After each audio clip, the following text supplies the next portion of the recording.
Okay, let's take a look at one of your homework problems in Chapter 5, number 45. It says, at what rate must a cylindrical spaceship rotate? The occupants are to experience simulated gravity of 0.6 Gs. Assume the spaceship's diameter is 32 meters and give your answer as the time needed for one revolution. Okay, so here's our cylinder. Notice that the question actually gives you the diameter of 32 meters, not the radius 32 meters, but the diameter of 32 meters.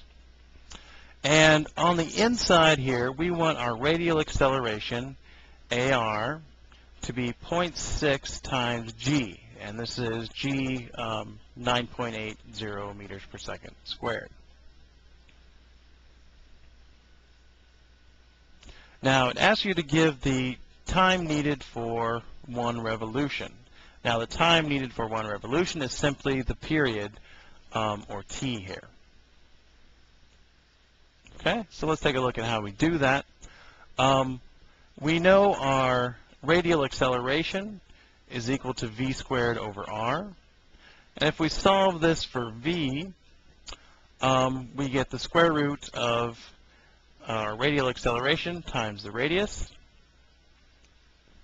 Now, we also know that the velocity is going to be 2 pi r over t, right? 2 pi r being the circumference of the circle, and t being the period, the time it takes to go one time around.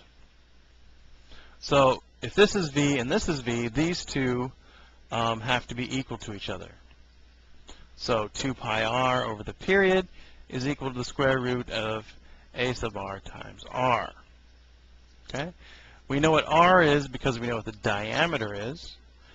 We know what we want the radial acceleration to be. We want that to be 0.6 times 9.8. So basically, we just need to solve this for the period.